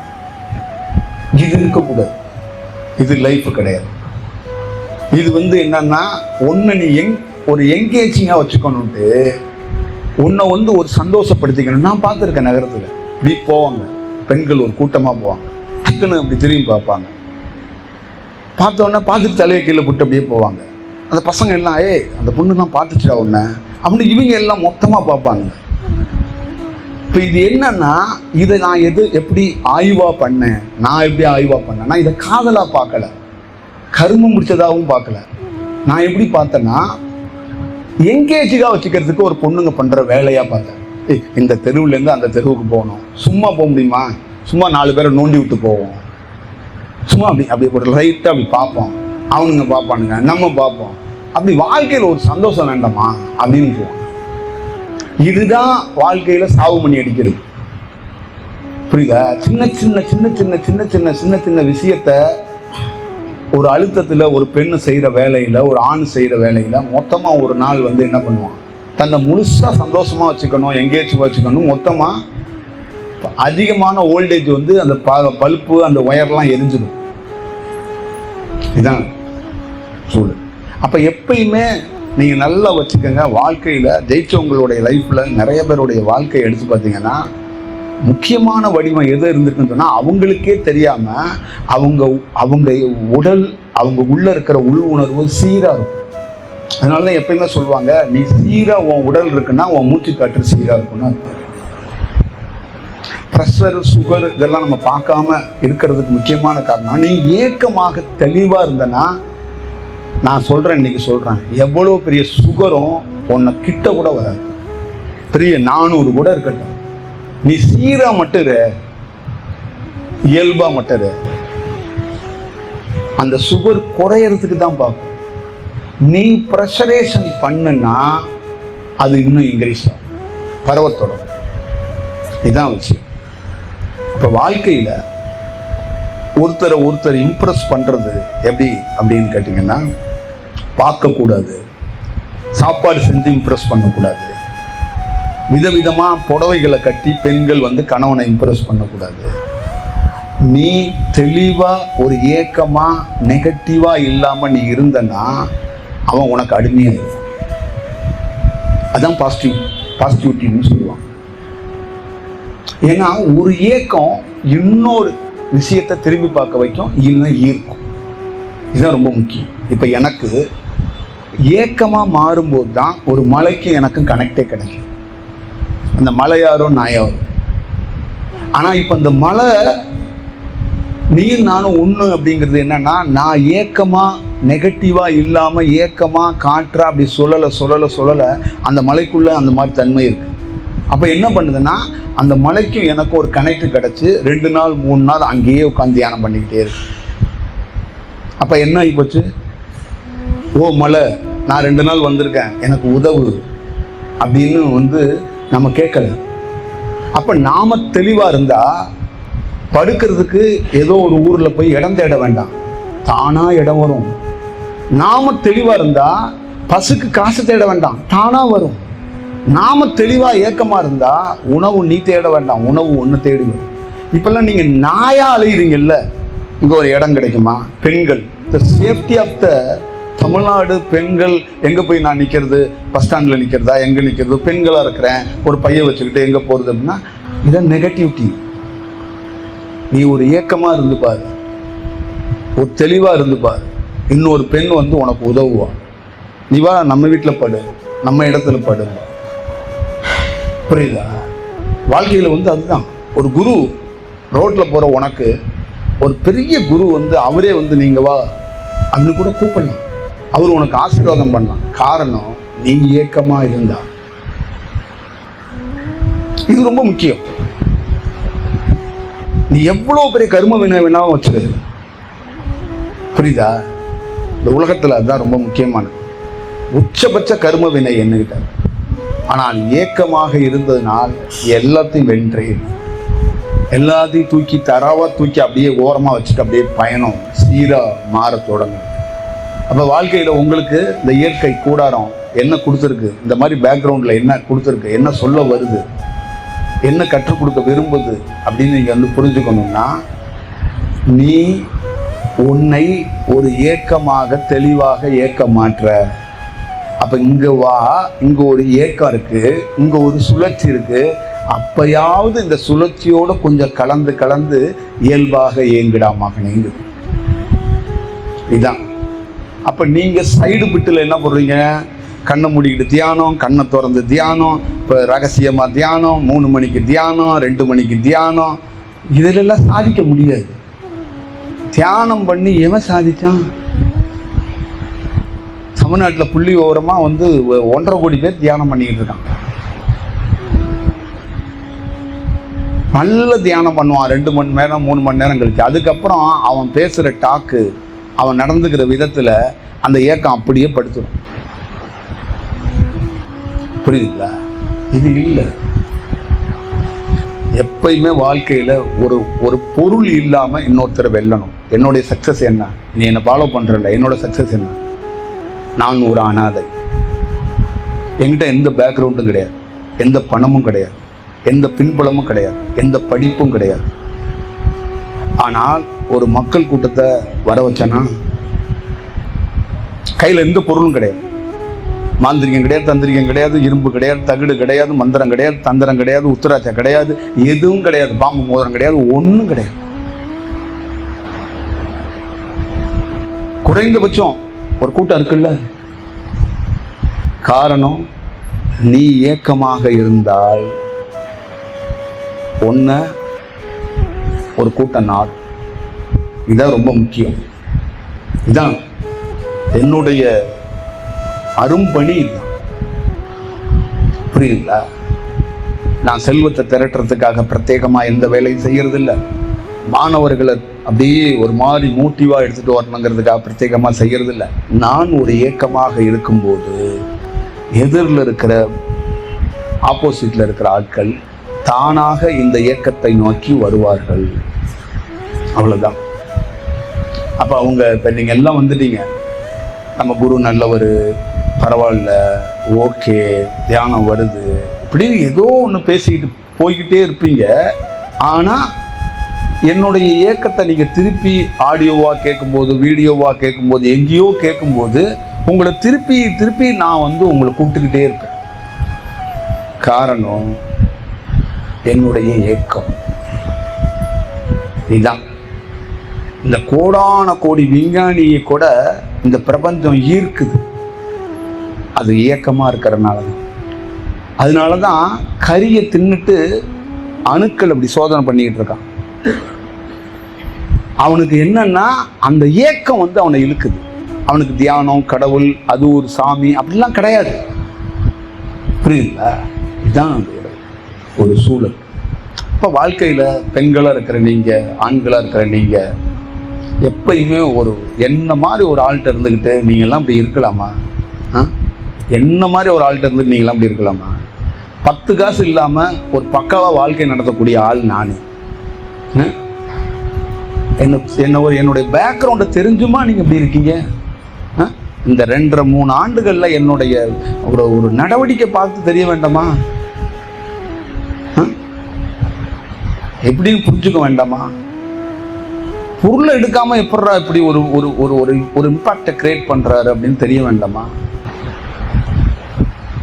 இதுதான் நீ செஞ்சு பாரு. உன்னை நெகட்டிவா ஆக்கிக்காது, உன்னை பாசிட்டிவா ஆக்கிப்பாரு. அப்புறம் உன் தாய் தந்தை உனக்கு பணிவிட செய்ய ஆரம்பிச்சிருவாங்க. ஒரு ஏக்கத்துக்கு முன்னால் எவ்வளவு பெரிய ராட்சசி பொம்பளையா இருந்தாலும் இம்ப்ரெஸ் ஆயிடுவாங்க. அவரை தொந்தரவு பண்ணக்கூடாது அப்படின்னு அவளே முடிவெடுத்துருவான். இங்க என்னன்னா கருசிறுத்த மாதிரி முன்னாடி போய் நின்று நான் குருவை பார்க்கணும், நான் தியானம் பண்ணணும்னா ஆர்கியூமெண்ட் வரும். நீ ஏக்கமா இரு. போய் பொண்டாட்டிக்கிட்ட பிள்ளைகிட்டலாம் பர்மிஷன் கேட்க வேண்டாம். நீ என்ன கவர்மெண்ட்ல போய் ஆஸ்பத்திரியில் காட்டும் போது ஒரு சீட்டு எழுதி கொடுப்பாங்க, அந்த மாதிரி டோக்கன் சீட்டை எடுத்துக்கிட்டு ஏன் சுத்திட்டு இருக்கிற? நீ மிகச்சரியா இருந்தா மிகச்சரியா இருக்க போகுது. சித்தர்கள், சாமியார், குருன்னு நான் தேடல. ஏக்கமாக எனக்கு ஒரு கிடைச்சிச்சு, அதை தக்க வச்சுக்கிட்டேன். அந்த வாய்ப்பு கரெக்டாக இருந்துச்சு. மீண்டும் மீண்டும் அதில் ப்ராக்டிஸ், அதுக்குள்ளே இருந்தேன். அந்த ஏக்கமாகவே இருந்தேன். அந்த ஏக்கமாகவே வாழ்கிறேன். அந்த ஏக்கமாகவே ஒரு சூழலில் இருக்கிறேன். அப்போ எனக்குள்ள என்ன ஆகுது? மைண்ட், தாட், மனிதன், இங்கே இருக்கிற புக்கு, இங்கே இருக்கிற சூழல், இதெல்லாம் தூக்கி எறிஞ்சிட்டு எது ஏக்கமாக இருக்கோ அது என்னோட கனெக்ட் ஆகுது. பூமி, பிரபஞ்சம். பல நாள் பெரும் கோடிகளை செலவு பண்ணி விண்மீன்களை பற்றியோ, அணுக்களை பற்றியோ, ஒளியை பற்றி ஆராய்ச்சி பண்ணிட்டு இருக்காங்க. சும்மா சாதாரணமாக ஒரு இடத்துல படுத்துக்கிட்டு எனக்கு அதை நான் அதோட ஆராய்ச்சி பண்ணல, அதோட வாழ்ந்துக்கிட்டு இருக்கிறேன். இவ்வளவுதான் விஷயம். இப்ப நானும் ஒரு பெரிய விண்மீன் கூட்டங்களும் ஃப்ரெண்ட்ஸா இருக்கிறோம் அப்படின்னு உன்கிட்ட சொல்ல வேண்டிய அவசியம் கிடையாது. புரியுதுங்களா? அவ்வளவுதான் இதோட விஷயம். அப்ப இதுல இருந்து என்ன தெரியுதுன்னா, என்னுடைய டிராவல் ஜேர்னி கரெக்டா போறதுக்கு ஒரு வாய்ப்பை உருவாக்கு. இந்த ஜேர்னியை உனக்குள்ள கடத்தணும், இந்த ஜேர்னியை உனக்குள்ள பார்க்கணும் அப்படிங்கிறது நான் நினைக்கிறேன், கொடுக்குறேன். இதுதான் நான் உங்ககிட்ட எல்லா மாணவர்களுக்கும் சொல்லணும்னு நினைக்கிறது தான். இந்த லைஃப்ல நீ எல்லாத்தையுமே வாழ. ஆன்மீகங்கிறதுக்காக நான் உன்னை எதையும் விட சொல்லலை. நீ ஒரு ஏக்கமா இருந்தன்னா இந்த லைஃப், அந்த லைஃபே சூப்பரா இருக்கும். இப்போ உன்னுடைய கணவன் மனைவி வாழ்க்கையிலாம் ஒரு அழுத்தம் இருக்கு பத்தியா? அந்த அழுத்தத்தை எடுங்க. யார் எடுப்பா? இப்போ கணவன் மனைவியா இருக்கீங்க, உங்க அழுத்தத்தை யார் எடுக்கிறது? யார் எடுப்பா? புருஷன் 15 நாளைக்கு ஒரு தாங்க உங்கள்கிட்ட சந்தோஷமா பேசுவார். 30 நாள் பேச முடியாது. ஏன்னா அவரே அழுத்தமான ஆள். அவர் அழுத்தத்தை யார் எடுக்கிறது? சொல்லுங்க. அப்ப நீங்க பாசிட்டிவா அந்த ஏக்கமா மாறும்போது உங்களோட பல பொருட்கள் கனெக்ட் ஆகி வருவாங்க. கிராமத்துல ஃபெயிலியர் ஆகிறதுக்கு, கிராமம் முழுக்க இருக்கிற மக்கள் ஃபெயிலியர் ஆனதுக்கு, கிராம மக்கள் முழுக்க இந்த நகையை கொண்டு அடகு வச்சுட்டு காசுக்கு பின்னாடி பைத்தியமா போனதுக்கு என்னன்னா, யாருமே ஏக்கமாகவே இல்லை. எல்லாம் அந்த ஜடம், அந்த இது சொல்லுவாங்கல்ல, அந்த என்ன சொல்லுவாங்க, அதான் அந்த வெறுமனையா ஆயிட்டாங்க அப்படின்னு சொல்லுவாங்கல்ல, ஒண்ணுமே இல்லாம அந்த வறண்டு போனவங்க அப்படின்னு சொல்லுவாங்கல்ல, அந்த மாதிரி வறட்சியா வறண்டு போனவங்க இருக்கிறாங்களா, அந்த மாதிரி அந்த மாதிரி ஆயிட்டா என்ன பண்ண முடியும்? நீங்களே சொல்லுங்க. அந்த மாதிரி ஆயிட்டா என்ன பண்ண முடியும்? அந்த மாதிரி ஆயிட்டாங்கன்னா என்ன தெரியுமா ஆவாங்க? எல்லாத்துக்குமே இன்னொருத்தர் டிபெண்ட் பண்ணி இருக்கணும். புரியுதுங்களா? இப்ப நான் எதுக்காவது யாரையாவது டிபெண்ட் பண்ணி இருக்க வேண்டிய சூழல் உருவாயிருக்கா? சொல்லுங்க. என்னுடைய டிராவல் பயணம் இருக்கு தெரியுங்களா, பல லட்சம் ரூபா ஆகும் செலவு. எங்கேயாவது டிபெண்ட் பண்ணி இருக்கிறேன்னா, பேங்க்ல எங்கேயாவது லோன் போட்டிருக்கேன்னா, இதுக்குன்னு எதையாவது அரசியல்வாதிகள் மாதிரி கனெக்ட் பண்ணி எதாவது கரெக்ட் பண்ணி சில மாணவர்களை வச்சிருக்கிறேன்னா, சில பினாமிகள் வச்சிருக்கேன்னா, சில ஏதாவது உள்குத்துக்கள் ஏதாவது வேலைகள் வச்சிருக்கிறேன்னா, அதான் சொன்னாங்கல்ல, நேர்மைக்கு முன்னால் கடவுளே அப்படியே கை கட்டி நின்றுவாங்கல்ல. அதுதான் உண்மையான ஏக்கத்துக்கு முன்னால், உண்மையான சுழற்சிக்கு முன்னால் ஒன்றும் செய்ய வேண்டாம். நீ ஏக்கமாக இருந்து பார், அரிசி மாவு தானா அரைச்சி கீழே வந்து உட்காரும். நீ உன்கிட்ட தப்ப வச்சுக்கிட்டு, உனக்கிட்ட ப்ராப்ளத்தை வச்சுக்கிட்டு, என்கிட்ட வந்து நீ தியானம் கொடுக்குறனாதா, நான் டயர்டாகி கொஞ்சம் ரெஸ்ட் எடுக்கலான்னு பார்த்தா வருவாரா வரமாட்டாரா? சரி, நான் வந்த என்ன வல்லன்னா நீ ஏக்கமா இருந்தனா ஏன் காற்றும் ஓன் காற்றும் சந்திச்சுக்க போகுது. இப்ப நீ வருவாரா வரமாட்டாருன்னு சொல்லும்போது நான் சிரமப்பட்டு இந்த உடலை தூக்கிக்கிட்டு உனக்காக வர்றேன். நீ கேட்ட குரல் எனக்கு கேட்டுருச்சு, வருவாரா வரமாட்டாரா? வரமாட்டேன் தான். இப்ப என்ன பண்றது? ஏக்கமா இல்லையே. இந்த கிரைண்டர் வந்து பல முறை நான் சுற்றி விட்டு போகிறேன், ஓட மாட்டுது. ஒரு முறை பெல்ட் மாற்றி விட்டு போகலாம், எத்தனை முறை தான் பெல்ட் மாற்றுறது? இமாச்சலில் இருக்கிற காற்று, மகனே நீ இமாச்சல் வந்தாதான் நான் உனக்கு காற்று வருவேன் அப்படின்னா, நான் ஒவ்வொரு முறையும் இமாச்சலுக்கு போகணும்னா வட்டிக்கு பணம் வாங்கிட்டு தான் போகணும். புரியுதா? பிரபஞ்சம் எவ்வளோ தூரம் இருக்கு. இந்திய கவர்மெண்ட்ல ஒரு டீமை போட்டு ஆராய்ச்சி பண்ணுறாங்க, பல கவர்மெண்ட்ல ஆராய்ச்சி பண்ணுறாங்க. இப்போ எனக்கும் பிரபஞ்சத்துக்கு ஒரு கனெக்ட் வேணும். இப்போ நான் என்ன பண்ணுறது? எவனையா ஒரு ஸ்டேட்டை பிடிச்சி எனக்கு ஒரு ஸ்பான்சர் பண்ணுப்பா, நான் பிரபஞ்சத்தை ஆராய்ச்சி பண்ணுறேன் நான் சொல்ல முடியும்? நான் ஏக்கமாக இருக்கிறனால அந்த பிரபஞ்சம் எனக்கு ஸ்டேட்டும் தேவைப்படல, கவர்மெண்ட்டும் தேவைப்படல. புரியுதா? அப்போ எனக்கு ஒரு வாய்ப்பு உருவாக்கும். அதுதான் உங்களுக்குள்ள ஒரு குருவை பார்க்கணும், ஒரு செயல் பண்ணணும். அதெல்லாம் வந்து சுழற்சி ஏக்கமாக நீங்கள் மாறிட்டீங்கன்னா வாழ்க்கையில் ரொம்ப ஒரு முக்கியமான தருணத்தை சந்திச்சிருவீங்க. அப்போ நீங்கள் வந்து தியானம், குரு, பிரிச்சுவல், கடவுள், மகான், சித்தர், அது இது இந்த எஸ்டா பிட்டே போட மாட்டீங்க. புரியுதா? உங்கள் அப்பா அம்மா சொல்லி கொடுத்துருப்பாங்கல்ல, குட் கேபிட்டு, பேடு, இது ஸ்கூலில் சொல்லி கொடுத்துருப்பாங்க, காலேஜில் சொல்லி, இது எல்லாத்தையும் அள்ளிக்கிட்டு அலையிறீங்கல்ல, இது எல்லாத்தையுமே ஒரு ஓரமாக வச்சு தூக்கிங்க. இதெல்லாம் எதுக்கு? இதெல்லாம் இந்த சுமையெல்லாம் எதுக்கு தூக்கிக்கிட்டு அலையணும்? அப்போ புது சிந்தனை வரும், புது தாட் வரும். புரியுதா? வாழ்க்கையில் எப்பயுமே நல்லா ஞாபகம், என் தந்தை என் தாய் தோக்கடிக்கப்பட்டார்கள். ஏன்னா என்கிட்ட இருக்கிறது புது சிந்தனை. என் தாய் பார்த்தா எனக்கு ரசிகராயிடுவா. அவ சிந்தனை கிடையாது. அவங்க தாத்தன், அவங்க அப்பா, அவங்க பாட்டன் யோசிச்ச அந்த தாட்டை எடுத்து, எவனோ எழுதின புத்தகத்தில் இருக்கிற தாட்டை எடுத்து நான் வந்து அப்ளை பண்ணல. என்னுடைய தாட் இது, நேரடி புது சிந்தனை. அந்த புது சிந்தனை எப்படி வரும் உனக்கு? நீ சுழற்சியா இருந்தாதானே புது சிந்தனை வரும். நானும் நீங்களும் ரொம்ப நெருக்கமா இல்லாம இருக்கிறதுக்கு முக்கியமான காரணம், நீ புது தாட்டுக்கு மாற மாட்டேன்னு தான் நான் சொல்லி அழுத்து போயிட்டேன். புரியுதா? நான் 1000 விஷயம் பண்ணாலும் நீ தீபாவளிக்கு தள்ளுபடி கடையில போய் தான் ட்ரெஸ் எடுக்க நிக்கிற. நான் என்ன சொல்றேன்? தள்ளுபடியே வேண்டாம், தள்ளு முள்ளு இல்லாம ஒரே ஒரு சட்டையை தூக்கிட்டு ஒடியாந்துருங்கிறேன். நீ எதுக்கு போராடுற? 4 மணி நேரம் ஒரு இடத்துல நின்னுங்கிறேன். புரியுதா? வாழ்க்கையில் எப்பயுமே எந்த வேலை செஞ்சாலும் ஷார்ப்பாக இருக்கணும். வேலை தெளிவு இருக்கணும், கிளாரிட்டி இருக்கணும், நிதானம் இருக்கணும். அதே நேரத்தில் காலம், நேரம், உடல் எதுவுமே விரயமாகக்கூடாது. புரியுதா? பயணம் அழுக்கக்கூடாது. பயணத்தை வந்து நீ ஹாப்பியாக வச்சுக்கிட்டேன்னா ஏன் அழுக்க போகுது? இந்த 4 மணி நேரம் உன் வீட்டில் இல்லாத ஒரு புது தாட்டு வந்து பஸ்ஸில் வரும். அது உன்னால் உனக்கு தெரியாது. பஸ்ஸு, ட்ரெயின்லாம் எனக்கெல்லாம் எப்படா வாய்ப்பு கிடைக்குன்னு நான் உட்காந்துருப்பேன். புரியுதா? என்னுடைய வாழ்க்கையில் கிளாஸ் டீச்சர் யார் தெரியுமா? பஸ்ஸோட டோரு. காரில் எனக்கு கிளாஸ் டீச்சர் யார் தெரியுமா? கண்ணாடி, அந்த டோர் தான். இதுதான். அப்போ நீ இதை வந்து ஒரு மிக சரியாக வச்சுக்கிட்டா தான் நீ வந்து வாழ்க்கையில் வந்து ஒரு நல்ல தருணத்தை போய் அடைய முடியும். இல்லைன்னா என்ன ஆகுன்னா, ஐயோ என்னடா 4 மணி நேரம் 4.5 மணி நேரம் போய் குருவை போய் திருச்சியிலேருந்து பார்க்க போனால் அவர் ஏக்கங்கிறாரு, சுழற்சிங்கிறாரு, அதுங்கிறாரு, இதுங்கிறாரு, இவ்வளோ சிரமப்பட்டு போய் கடைசியில் உனக்கு ஒன்று கிடைச்சிருச்சு, உனக்கு ஒன்று கிடைக்கும்னு சொல்ல மாட்டுறாரு. அப்படி இப்படி எதிர்பார்ப்போம். இது இல்லை. எப்பயுமே டீச்சர் வாத்தியார்கள்லாம் நீங்கள்லாம் ஸ்கூலில் படிச்சீங்க, காலேஜில் படிச்சீங்க. அதில் என்ன ஒரே ஒரு சூட்சமம்னா, உங்களுக்கு எல்லா பாடமும் எல்லாமே எடுத்து கொடுத்துட்டு ஒரு ட்ராவலாக உங்களை தனியாக விடுவாங்க வீட்டில் எல்லாம். அதனால தான் உங்களுக்கு டிவி எல்லாத்தையும் ஆஃப் பண்ணிட்டு, சவுண்ட்லாம் ஆஃப் பண்ணிட்டு, மரத்தடியில் படுறா, வயல்வெளியில் படுறா, தனியாக ரூமில் படுறா அப்படிங்கிறதுலாம் எதுக்குன்னா, ஒரு பேஸ் விட்டு அதை நீங்கள் உணர்ந்தீங்கன்னா தான் அந்த படிப்பு வந்து உள்வாங்க முடியும். படிப்புக்கு முக்கியமான வடிவம் என்னன்னா, பேக்ரவுண்டில் இருக்கிற சூழலை வந்து ரசிக்க கற்றுக்கணும். அந்த அப்படியே ஒரு அமைதிக்கான ஒரு வாய்ப்பை உருவாக்கணும். அதே மாதிரி தான் இந்த ட்ராவல்லாம், இந்த மாதிரி விஷயங்கள்லாம்.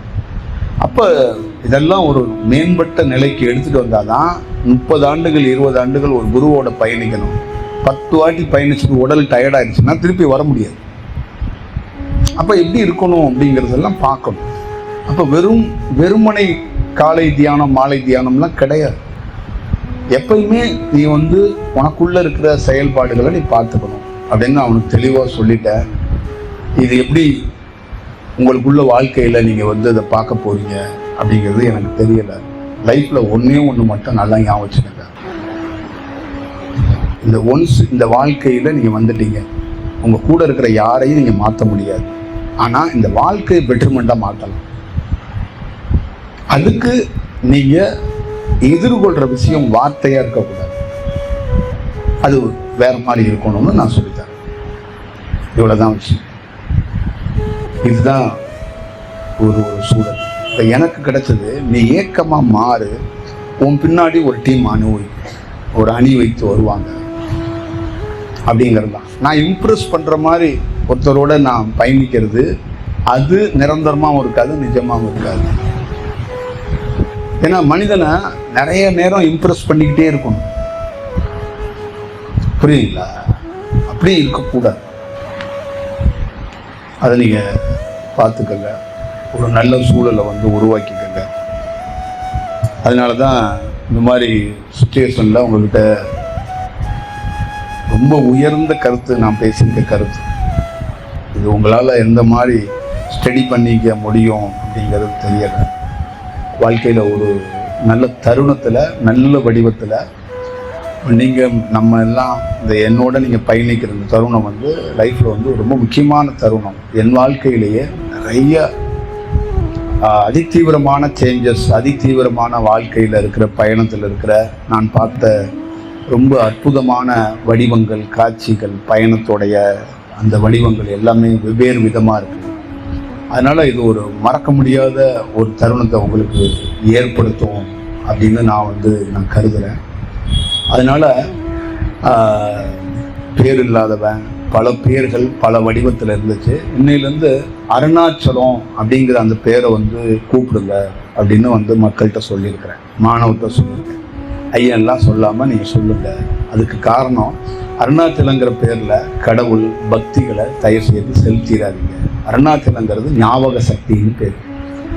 அப்போ எனக்குள்ளே இருக்கிற ஞாபக சக்தி அது அருணாச்சலமாக இருக்குது, அது வெட்ட வெளியாக இருக்குது. அதனால் அது ஒரு ஒரு பெரிய இம்பாக்டை உங்களுக்கு ஏற்படுத்தும். ஒரு ஞாபக சக்தியை நீங்கள் அழைக்க போகிறீங்க, ஒரு உருவமாக இருக்கிற ஒரு குருவை நீங்கள் அழைக்க போகிறதில்ல. இன்ன வரைக்கும் வாழ்க்கையில் முதல் முறையாக ஞாபக சக்திக்கு ஒரு பேர் வச்சு நீங்கள் அழைச்சிருக்கீங்களா அப்படின்னா, ஃபஸ்ட் டைம் லைஃப்பில் ஒரு ஞாபக சக்தியை நீங்கள் கூப்பிட போகிறீங்க. அதுதான் விஷயம். அந்த மாதிரி ஒரு சூழலை, அந்த மாதிரி ஒரு வடிவத்தை நீங்கள் பார்க்கணும் அப்படிங்கிறது தான் நாங்களோட விஷயம். இது எப்படி மாறும் அப்படின்னா, இது உங்களுக்கு கிடைக்கும், உங்களுக்கு கிடைச்சிடும் அப்படிங்கிறதுக்காக நான் சொல்லலை. இது ஒரு கோல்டன் பீரியடாக என்னுடைய முழு கடமையை நான் செஞ்சிடுறேன், என்னுடைய முழு வேலையும் செஞ்சிடுறேன். ஆனால் மாறுறதோ இல்லை ஒரு சுழற்சியோடு இருந்து நீயும் ஒரு சுழற்சியாக வருவியா வரமாட்டியாங்கிறதுலாம் எனக்கு தெரியாது. ஆனால் நான் நேர்மையாக ஒரு சுழற்சியாக நான் ரொம்ப கண்ணியத்தோடு உன்னை நான் மதித்து என்னுடைய செயலை, என்னுடைய சூழலை நான் உன்கிட்ட சொல்லிடுறேன். புரியுதா? அப்படி தான் நான் சொல்கிறேன், எல்லா இடங்கள்லையும், எல்லா சூழல்லையும். அப்போ வாழ்க்கையில் ரொம்ப ரொம்ப முக்கியமானது, நீங்கள் எவ்வளோ தியானம் கற்றுக்கிட்டீங்க. நீங்கள் நானும் சக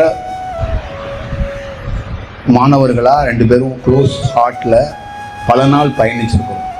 அப்போ உங்களுடைய தியானத்தில் எவ்வளோ நாள் நீங்கள் கடந்து வந்திருப்பீங்க. மற்ற குருமார்களுக்கும் எனக்கும் இருக்கிற வித்தியாசங்கள் என்ன அப்படின்னு கேட்டிங்கன்னா, நான் லைவ்ல ப்ரெசண்டில் எனக்குள்ளே இருக்கிற பருவ மாற்றத்தை ஒரு கிளியராக, ஒரு செக்சராக உனக்கு தேவைப்படும்னு அதை நான் பகிர்றேன். திருநெல்வேலியில் ரொம்ப ஃபேமஸான ஒரு அல்வா கடை இருக்குது. ஒரு காலகட்டத்தில் சென்னையில் கொடி கட்டி பறந்த ஒரு ஹோட்டல். அந்த ஹோட்டலை விலைக்கு வாங்கிறதுக்கு ஒரு பெரிய டீம் சுற்றினாங்க. ஏன் சுற்றினாங்கன்னா, அவங்கள மாதிரி சாம்பார் வைக்கவே முடியல. அப்போ அந்த சாம்பார் வைக்கிற டெக்னிக்கில் கற்றுக்கிறதுக்கு பல டீமை போட்டு பார்த்தாலும் கற்றுக்க முடியல. அப்போ பல கோடி ரூபா காசு கொடுத்து அதை வாங்கிறதுக்கு முயற்சி பண்ணாங்க. அதனால தான் எந்த நீங்கள் வகுப்புக்கு போனீங்கனாலும் இந்த டெக்னிக்கல் தான் குருவோடைய பலம்னு, அந்த டெக்னிக்கில் குரு எல்லா சூட்சமத்தையும் மக்கள்கிட்ட சொல்ல மாட்டார், மாணவர்கள்ட்ட கொடுக்க மாட்டார். அதுதான் காசு, அதுதான் அவருடைய பலம். இப்போ எல்லா ஆசிரமும் பெரிய பெரிய கட்டடமாக நிற்கிறதுக்கு காரணம் அந்த டெக்னிக்கல் தான். ஆனால் அந்த டெக்னிக்கலை கடந்து தன்னுடைய ஓன் உள்ள இருக்கிற எக்ஸ்பீரியன்ஸு, தனக்குள்ள இருக்கிற பயணத்தை ரொம்ப வெளிப்படையாக ஒருத்தர் டிஸ்கஷன் பண்ணுறார். இதுதான் நம்மளுடைய அடிப்படை இருக்கிற சூழல்.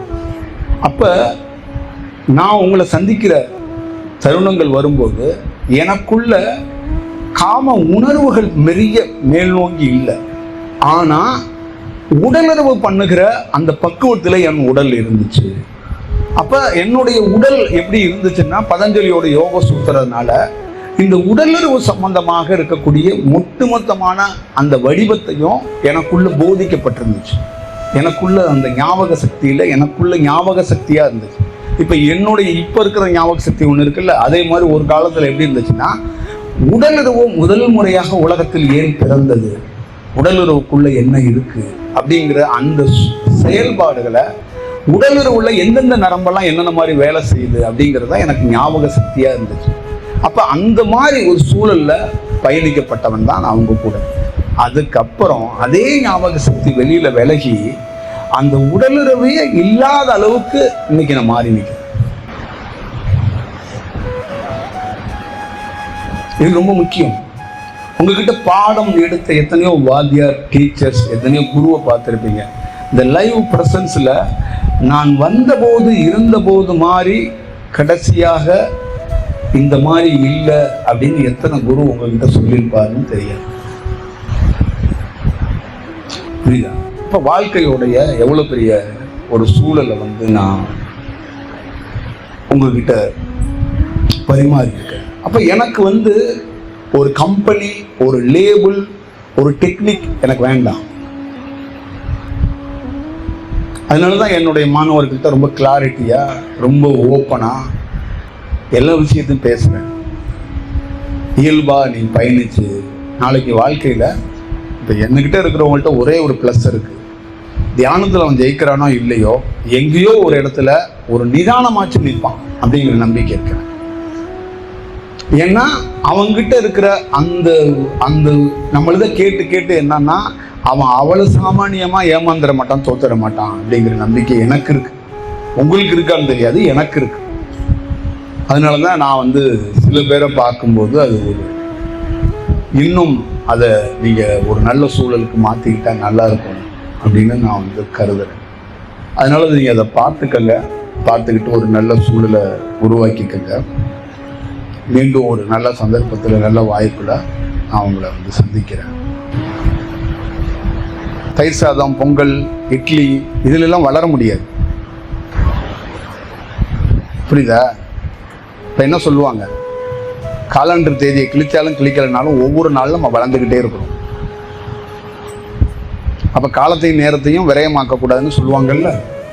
அந்த மாதிரி நீங்கள் என்ன இருக்கிறீங்க, தியானம் பண்ணலை, சாப்பிடல, தூங்கலை, உனக்காக வெயிட் பண்ணாது காலம் அப்படியே சுழற்றிக்கிட்டே ஆகிட்டு இருக்கும். அப்போ ஒவ்வொரு நாளும் நீ வளர்ந்துக்கிட்டே இருப்ப. இதுதான் ஏக்கம். அது அந்த ஏக்கத்தை நீ கவனிக்க தொடங்கி அதை தியானமாக நீ மாற்றினா நீயே காலமாக மாறுற. அப்போ உனக்குள்ள ஒரு பாசிட்டிவிட்டி கிடைச்சிடும். அப்போ உன்னை ஒரு வேறு மாதிரி ஒரு இம்பாக்டாக பார்க்க ஆரம்பிச்சிடும். அவ்வளோதான். அப்போ உன்னை எப்படின்னா, நீ தப்பு செஞ்சுட்டேன்னு வச்சுக்குவே, தப்பு செஞ்சுட்டு வீட்டை விட்டு வந்துட்டேன்னு ஒரு 10 பேர் நினைக்கிறாங்கன்னா, நீ ஏக்கமாக மாற தொடங்கும் போது அந்த 10 பேரும் நீ தப்பு செய்யலைங்கிறத உணர்வாங்க. நீ அதுக்காக போய் ஒரு டெஃபினேஷன் கொடுக்க வேண்டியது. நான் நல்லவங்க, என் சூழலை புரிஞ்சுக்கங்கன்னு நம்ம சொல்கிறோம்ல, இதெல்லாம் தேவையில்லை. புரியுதுங்களா? இந்த டைவர்ஸ் ஆகிறாங்கள நிறைய பேர், அவங்களுக்கெல்லாம் நான் சொல்கிறேன், வாழ்க்கையில் எப்பயுமே டைவர்ஸ் போய் கோர்ட்டில் ஆகக்கூடாது, வீட்டிலேயே ஆகணும். என்னடா அப்படி சொல்கிறேன்னு அதிர்ச்சியெல்லாம் ஆயிடாதீங்க. டைவர்ஸுங்கிறது உடலுக்கு ஓய்வுன்னு அர்த்தம். ஒரு இடத்துல டைவர்ஸ் ஆயே ஆகணும். டைவர்ஸ் ஆகலைன்னு வச்சுங்கள, இந்த உடலுக்கு சுதந்திரம் கிடைக்காது. புருஷன் பொண்டாட்டி பிரிஞ்சு இருக்கிறது பேர் டைவர்ஸ் கிடையாது. சேர்ந்து இருக்கும் போதே டைவர்ஸாக இருக்கணும். அப்போதான் இந்த உடலுக்கு சுதந்திரம் கிடைக்கும். அப்போதான் இந்த உடலை என்னன்னு அனலைஸ் பண்ண முடியும். இந்த உடலை 55 வயசு 60 வயசு வரைக்கும் போட்டு கரடு முரடாக கல் மாதிரி போட்டு பயன்படுத்துறதுல பேர், அது பேர் வாழ்க்கை கிடையாது. புரியுதுங்களா? இயற்கையாக மிஸ் அண்டர்ஸ்டாண்டிங்கில் ஒரு டைவர்ஸ் கிடைக்குது. திருப்பியும் டைவர்ஸை நீங்கள் பயன்படுத்திக்கிட்டு உங்களுக்கு இறைவன் ஒரு சுதந்திரம் கொடுத்துருக்குறான்னு எந்த பொம்முனையாட்டியாவது ஒழுங்காக இருப்பாளாலும் இருக்க மாட்டாங்க. திருப்பி இன்னொரு கல்யாணம் பண்ணிக்கிறேன், நெருப்பில் ஒண்டி சுடுறேன், நீ இப்படியே இருக்கவையா, அம்மா சாரி சொல்லுவா, நீ இப்படியே இருப்பியா, உன்னை பார்க்க முடியல, என்னால் தூங்க முடியல, அதனால் உன்னை தீ வச்சு கொளுத்தணும், எவனாவது தண்ணி அடிச்சுட்டு திருப்பி உன்னை இடுப்பில் குத்தணும் பாட்டில் உடச்சி, அதை பார்த்தா தான் அம்மா கறிக்கு சந்தோஷம் வரும் அப்படிங்கிற மாதிரி இன்னொரு கல்யாணம் பண்ணிக்க, அதை பண்ணிக்க, இதை பண்ணிக்கன்னு போட்டு உங்களை போட்டு பிழிஞ்சிருவாங்க. இந்த ஊர் கௌரவத்துக்காக அதுக்காக. அது கிடையாது. ஒரு இடத்துல ஒரு மனிதனுக்கு இப்போ எனக்கு இருக்குல்ல, என் வாழ்க்கையில் அந்த உடலுறவுலேருந்து நான் டைவர்ஸ் ஆயிருக்கேன். அதுதான் உடலுக்கு சுதந்திரம். அப்போ முழுசாக என் உடலை ஆய்வு பண்ணுறதுக்கு எனக்கு ஒரு வாய்ப்பு கிடைக்கும். அப்போ முழு வடிவமும் அந்த உடல் எப்படி, அந்த உடலை ரெஸ்ட் விடும்போது தான் உடலில் இருக்கிற மேலே இருக்கிற பார்ட்லேருந்து கீழே இருக்கிற பார்ட் வரைக்கும் எல்லா ஹார்மோன்களையும் நான் ஆய்வு பண்ணுறதுக்கும் அந்த ஏக்கத்தோட மிங்கிள் பண்ணுறதுக்கும் ஒரு சரியான தருணம் தான் கிடைக்கும். 65 வயசுல 70 வயசுல காமத்தை விட்டுட்டு நொண்டி நீ தியானத்தில் சாதிக்கிற ஞானம் இந்த மாதிரி முத்திக்குத்தின்னு வந்துச்சுங்களேன், நானே ஒன்று அடிச்சிருவேன். புரியுதா? இதெல்லாம் உன்னை வச்சுக்க ஒன்றும் பண்ண முடியாது. ஏன்னா எல்லாம் பீஸ் போயிடுச்சு. அதை போய் வச்சுக்கிட்டு என்ன பண்ண முடியும்? புரியுதா? ஒரு சரியான தருணம் எது அப்படிங்கிறது தான் ரொம்ப முக்கியம். புரியுங்களா? எப்பயுமே நம்ம வாழ்க்கையில் அதுதான் பண்டைய கால வரலாறுல ரொம்ப முக்கியமான வரலாறு. ஆதிசங்கர ஒரு நாள் இல்லறவாசியா வாழ்ந்தார் அப்படின்னு சொல்லுவாங்க. அது ஆதிசங்கரர் பிறந்தாரு, ஆதிசங்கரர் இருந்தாருங்கிறதுக்கெல்லாம் எனக்கு தெரியாது. ஆனா அந்த ஒரு நாள் இல்லறவாசியானா அந்த இல்லறம்னு என்ன அப்படிங்கிறத தெரிஞ்சுக்கணும். நான் சன்னியாசி அப்படிங்கும்போது அதுக்கப்புறம் திருப்பி டைவர்ஸ் ஆனார். அந்த மாதிரி என்னென்ன செக்ஷன், என்னென்ன மாதிரி விஷயம் வாழ்க்கையில என்ன அப்படிங்கிறது தான். இப்போ உங்களுக்குள்ள என்னன்னா, இந்த தாம்பத்தியத்தில் இருக்கிறவனுக்கும் சன்னியாசிக்கும் நிறைய டிஃப்ரெண்ட் இருக்கு. இந்த சன்னியாசியோட தாம்பத்தியில் உள்ளவனால மிங்கிள் ஆகிறது ரொம்ப கஷ்டம். ஏன்னா உன்னுடைய ஹார்மோன், உன்னுடைய நரம்பு தன்மைகள் வேற மாதிரி செயல்படும், சன்னியாசியோட நரம்பு தன்மைகள் வேற மாதிரி செயல்படும். புரியுதுங்களா? அப்ப ரெண்டும் இந்த மிங்கிள் ஆகிறது ரொம்ப கஷ்டம். புரியுதுங்களா? இதுதான் பண்டைய காலத்தில் நிறைய வரலாறுகள்ல கணவன் சன்னியாசியா மாறி இருப்பான், பொண்டாட்டி சன்னியாசியா மாறி இருக்க மாட்டான். அப்ப திட்டி தீர்ப்பா சாபம் கொடுப்பான். இல்லை நல்லா இருப்பியாடா, சாமியார் ஆயிட்ட, உனக்கு என்ன காவி வேட்டியை கட்டிக்கிட்டு கொட்டையை போட்டுட்டு உட்காந்துருக்க, எனக்கு தானே தெரியும் என்னோட வலி அப்படின்னு அவ திட்டி தீர்த்துருவான். அப்ப இந்த இல்லறத்தோடைய அந்த ஹார்மோன் செயல்பாடுகள் வேறையா இருக்கும், இதோட செயல்பாடுகள் வேறையா. புரியுதுங்களா? இது ரொம்ப முக்கியம். பாரதி எழுதும்போது எழுத்துக்கள் எல்லாத்துமே பாரதி பொண்டாட்டி என்ன மாதிரி உணர்ந்தான்னு தெரியாது. பாரதியோட உணர்வு என்ன பண்ணான்னா, பாரதியோட எழுத்த உணரல, பாரதிய உணர்ந்தான். பாரதிக்கு மட்டும்தான் நான் பணிவிடை செய்யணும், அதான் என்னுடைய ரோலு. பாரதி என்ன கர்மத்தையே எழுதிட்டு போறான், அதை பத்தி எனக்கு கவலை கிடையாது. பாரதி எது வேணாலும் எழுதட்டும், ஆனா பாரதியை நான் நல்லா பார்த்துக்கணுங்கிறது மட்டும்தான் அவரோட தாட்டா இருக்கு. ஒருவேளை பாரதியும் பார்த்துக்கணும், பாரதி எழுத்தையும் பார்த்துக்கணும் அப்படின்னு நினைச்சிருந்தா அவளும் பாரதியா மாறி இருக்கலாம். புரியுதுங்களா? அப்போ கணவனுக்கு ஒரு இல்லறத்திலிருந்து விடுபட்டு ஒரு டைவர்ஸ் கிடைச்சு அவர் சன்னியாசியா மாறுறாரு அப்படின்னா அந்த மனைவியும் அதுக்கு ட்ரை பண்ணியிருந்தானா அவள் புனிதம், அவளும் சாமி, அவளும் கடவுள், அவளையும் கும்பிட ஆரம்பிச்சிருவாங்க. புரியுதுங்களா? புத்தர் போய் எவ்வளவு நாள் ஆகுது? இப்ப எவ்வளவு துறவிகள் சன்னியாசமா இருக்கிறாங்க, சாதிக்க முடியல. ஏன்னா சன்னியாசங்கிறது விரசம் கிடையாது. சன்னியாசங்கிறது ஒட்டுமொத்தமா நரம்புகள் மாறணும். அந்த வாசல், அந்த ஒயரையே அடைச்சு, அந்த வாசலே அடைச்சு அந்த ஒயர் கனெக்ஷனே கட் பண்ணிட்டு வேற ஒரு டைவர்ட்டிங் போனாதான் அது மாறும். இதுதான் அதோடைய விஷயம். அப்ப பெண்ணா இருக்கிற ஒவ்வொரு பெண்ணுக்குள்ளேயும் ஒரு 48 வயசு 50 வயசுக்கு மேல அவளுக்கு உடலை தன்னுடைய உடலை ஒரு 10 ஆண்டுகளாச்சும் உடல் பரிசோதனை பண்றதுக்கு அவளுக்கு ஒரு சுதந்திரம் வேணும். உடல் சுதந்திரம்னு சொல்லுவாங்க இது பேர். இது ரொம்ப முக்கியம். தமிழ் சமூகத்துல நான் பார்த்து ரொம்ப வெறுத்து போனவங்க, கணவனை பறி கொடுத்த பொம்பளைங்க எல்லாருமே இறைவன் கொடுத்த அற்புதமான வாய்ப்பு உடலை பரிசோதனை பண்ணிக்கிறதுக்கு. அதை விட்டுட்டு அவங்க ஹார்மோன்கள் எங்கேயோ ஒரு இடத்துல சின்ன சின்னதாக துடிக்குதுங்கிறதுக்காகன்னு இது என்ன வாழ்க்கை, இது என்ன வாழ்க்கை, இது என்ன வாழ்க்கைங்கிறாங்க. இதுதான் முக்கியமான வாழ்க்கை, இதுதான் ஒரு முக்கியமான தருணம். இப்போ இது அவங்களால உணர முடியும். இப்போ எங்களுக்கெல்லாம் வாழ்க்கையில் ரொம்ப ஒரு மறக்க முடியாத தருணம் எதுன்னா, கல்யாணம் நம்ம பண்ணாமல் இருந்திருக்கலாம் அப்படின்னு நான் தான் ஃபீல் பண்ணியிருக்கேன். ஏன் ஃபீல் பண்ணேன்னா, எனி டைம் இல்லறத்திலே வாழ்ந்துட்டு செத்து போகணும்னு நினைக்கிற ஒரு பெண்மணிகளுக்கு அவங்களுக்கு ஏற்ற மாதிரி இன்னொருத்தன் எனி டைமும் இல்லறத்திலே வாழ்றதுக்கான ஒரு ஆண் தான் கரெக்டாக இருப்பான். ஒரு இடையில பிரேக் எடுத்து உடலையே சுத்திகரித்து உடலை சுத்தம் பண்ணிட்டு ஒருத்தன் வர்றான் பாருங்க, அவனை புரிதல் உள்ள பெண்ணு இல்லைன்னா ரொம்ப கடினம். இப்போ உங்கள் வாழ்க்கையிலெல்லாம் நீங்கள் எல்லாம் ஒரு நல்ல ஒரு நேர்கோட்டுக்கு வர முடியாதுக்கு என்னன்னா, புரிதல் உள்ள ஆண் உங்கள் பக்கத்தில் இல்லை, புரிதல் உள்ள பெண் உங்கள் பக்கத்தில் இல்லை, ஆண்களுக்கு பக்கத்தில். இது ரெண்டுமே கொஞ்சம் டைவர்ட்டிங்காக இருக்குது. அதனால தான் அந்த உடலை உங்களால் சுத்திகரிக்க முடியல, உடலை ஒரு கரெக்டாக வச்சுக்க முடியல, வாழ்க்கையில் ஒரு சரியான சந்தர்ப்பத்தை நீங்கள் எடுத்துகிட்டு போக முடியலைங்கிறது தான் ரொம்ப முக்கியமானது. இப்போ எப்பயுமே வாழ்க்கையில் லைஃப்பில் கோல்டன் பீரியட் உடலுக்குன்னு ஒரு சுதந்திரம் இருக்கு. உடல் சுதந்திரம் கிடைத்தால் அடுத்தது மன சுதந்திரம் கிடைக்கும், அடுத்தது மூளைக்கு சுதந்திரம் கிடைக்கும், அதுக்கப்புறம் ஏக்கம் நல்ல ஒரு சீராக போகிறதுக்கு வாய்ப்பு இருக்கும். இப்போ உடல் தாம்பத்தியத்தினால என்ன ஆகுதுன்னா எங்கேஜிங் ஆயிடுது.